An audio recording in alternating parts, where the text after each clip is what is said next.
A man came here some years ago. And when he came, he was walking from Bushi to this place.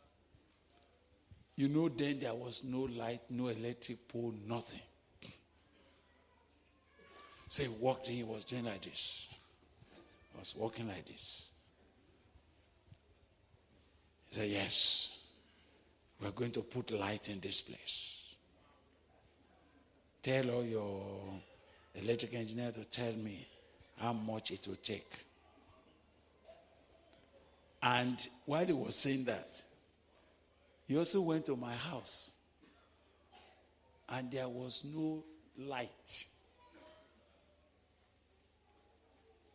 We were using candle and lantern.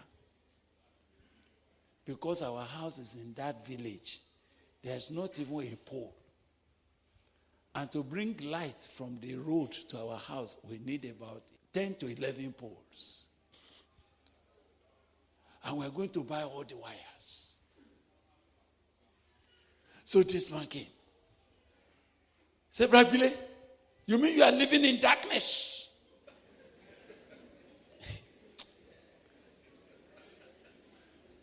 I said, what? Why people like us are here? You are living in darkness? No. Tell the electrician to give us the costs of all the poles and the wire and everything.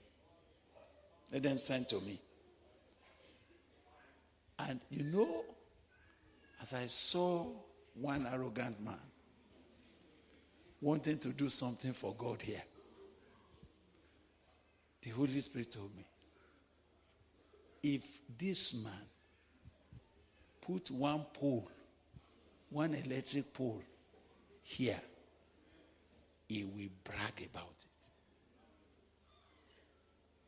But he was so sure that the contract that he was expecting money from will come that week. And he has determined that he's going to do that so that whenever they come here, they will not see Brabile in darkness. I told my wife, I said, there's a man who is going to tamper with something here. I'm going to beg God for him. I prayed. I'm sorry for that prayer. I say, oh God, so that this man will not be able to lift a finger. His expectation, Baba, dash it. To the extent that he himself will be begging for bread. So that he may know that nobody can brag in God's work. I don't know whether the prayer was too dangerous, but that was the prayer I prayed. For the next 3 years, the contract he thought will come on Tuesday. 3 years, nothing. Whenever he comes here, he comes ashamed. Because he spoke so big. He bragged. So when he comes around, he will say, Brabile, I've not forgotten what I said, but, you know. I said, don't worry. So I told God that, Father, before he comes next, put light in my house so that he will know that nobody can brag about what God is doing. Will you understand? Can I tell you what happened? This man, he couldn't pull one finger. Sometime when I met him and he was struggling, I feel like giving him some money to go and eat.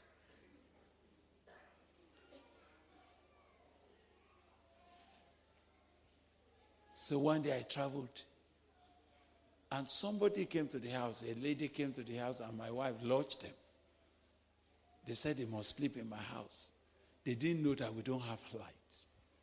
So, and they come from air-con houses.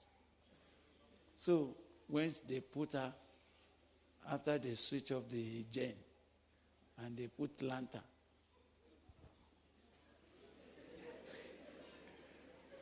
in the middle of the night, she said she knelt and started begging God, Lord, you mean that the source where many of our own lives have been changed, this is where Braguele stays. Please, Lord, if you will help me as my little contribution to contribute to this, Lord, help me. She said she cried to God and then wrote a letter down and said, sir, please, if you will pray that God will help me. Since that night, I've not been able to sleep again. I kept being disturbed that there's no light in the house. I've been begging God that God will help me.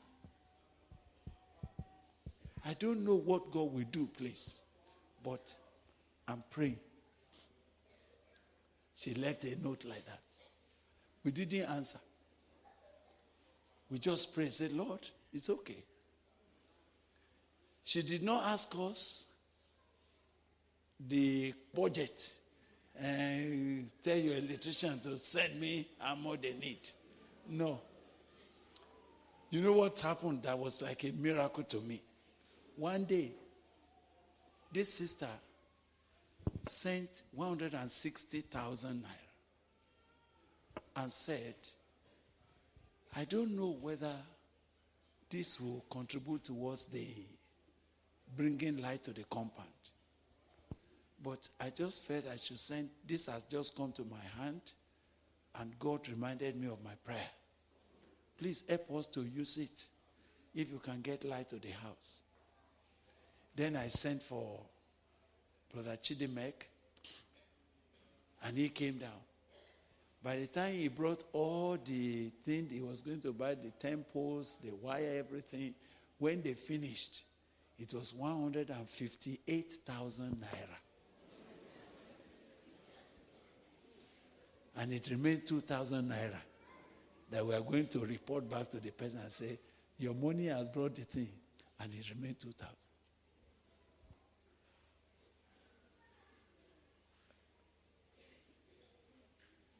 Please, sir, don't touch the glory.